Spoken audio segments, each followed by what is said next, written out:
So, who really are the homeless? They need to stop calling us the homeless. We're not homeless. We're schizophrenic. And we want to live out here, declared the disheveled and toothless woman living out of a tent on the sidewalk. Trigger warning. Viewer discretion advised. This comes from the Homeless chapter of my book, Is Your Loved One Mental? 50 Things to Look For, available on Amazon. This book teaches you how to spot serious mental illness, and in so doing, reduces your risk of becoming a victim of random violence, and may prepare you to help the mentally ill. For years now, the homeless have been getting considerable attention in the media. What is increasingly understood by the public is that when we talk about the homeless, we are mostly talking about seriously mentally ill people. Yet, there are still those who prefer to think of people living on the streets as primarily drug-dependent, or as people who have fallen on hard times, perhaps victims of the economy, who are otherwise no different from anyone else. This naive perspective seems conveyed by the terms used to refer to people living on the streets, such as the homeless, the unhoused, and even those experiencing homelessness. Those who have worked with the seriously mentally ill, or homeless, are aware that people living on the street are more often schizophrenic persons, many with coexisting drug or alcohol dependencies. Furthermore, they are usually unmedicated schizophrenics, people unwilling or too psychotic to take the psychiatric medication that might restore their sanity, and who are unwilling or too psychotic to abide by societal rules that would allow them to remain in a stable home setting, such as a board and care home, boarding house, with a relative, in an apartment, and the like. If you talk to someone living on the streets, they will likely tell you that even if they are given housing, they will continue to live on the streets. In fact, many do have a place they could stay, but choose instead to live on their own terms on the street, close to the action, close to shelters and free meals, near like-minded acquaintances, and perhaps close to their drug connection. The homelessness problem is not economic, it's psychiatric. Resources would be best spent addressing the primary problem, serious mental illness. To understand the chaotic mind of the psychotic person you walk past on the sidewalk, I recommend my Mental Things to Look For books on Amazon. Most people have no idea what outrageous, delusional thoughts the mentally ill person entertains, and are unaware of the tremendous role auditory hallucinations, hearing voices, play in directing their behavior. The homeless man who strikes a random person over the head with a hammer may believe that that person works for the government and is following them and plotting against them, or he may be hearing an evil voice in his head telling him to hit the next person who walks by. Historically, state hospitals housed the most seriously mentally ill, often schizophrenic, people in society. That is much less the case now as many state hospitals closed. With the closure of state hospitals, fewer beds are now available for the chronically mentally ill. And in many cases, what beds are available are often given to forensic patients, those involved with the criminal justice system. While state hospitals closed, the number of prisons has grown, and it is widely known that many seriously mentally ill people are incarcerated in jails and prisons. In fact, the correctional system is now the largest provider of mental health services. Many people in jails and prisons would have been placed in state hospitals in the past. Before the introduction of the medication Thorazine in the 1950s, the pharmacological treatment of schizophrenia had very little effectiveness. But patients tried on this new drug often showed dramatic improvement. Many of the patients treated with Thorazine acted less bizarrely and were more coherent in their thinking and speech. In many cases, the telltale symptoms of schizophrenia were notably reduced. Many patients heard voices less frequently, less loudly, or not at all. Hallucinations in the other domains, such as visual, tactile, and the like, were also reduced. Patients on Thorazine were often less delusional, and their thinking better grounded in reality. State hospitalization had never been inexpensive, and quite understandably people wondered if money could be saved by moving patients back into the community, where they could be provided treatment on a less expensive outpatient basis. While this was reasonable in theory, in practice, discharged patients often did not show up for their outpatient care and stopped taking their medication.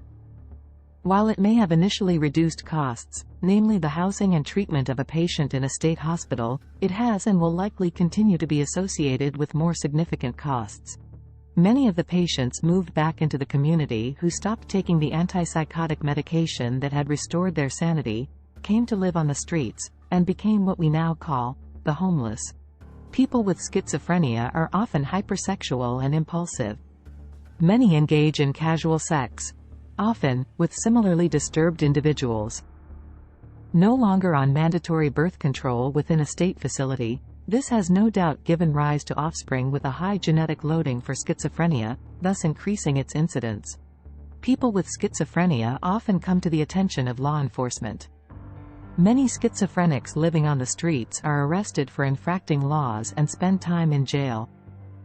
Likewise, many of their disturbed children similarly spend time in criminal detention facilities and group homes, where I have found higher than expected rates of schizophrenia. Schizophrenia is a highly hereditary mental illness. It is mostly genetic.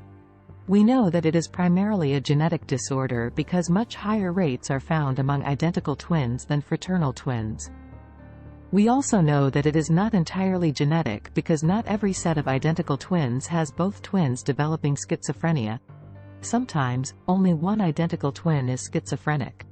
A parent with schizophrenia is more likely to have schizophrenic offspring. And when both parents are schizophrenic, the likelihood is greater still. Look to the news to get an idea of how big the problem is. More days than not, you will see some reference to the bizarre, often violent, acting out behavior of a homeless person. Not infrequently, we learn that a homeless person pushed someone into the path of a subway train. Or, we hear that an unhoused person stabbed someone walking past them on the sidewalk, in an unprovoked, random attack.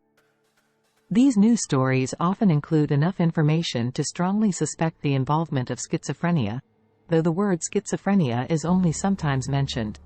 Rather than thinking of the homeless person as someone down on their luck or substance dependent, try instead to think of them as unmedicated schizophrenics, many with secondary substance addictions.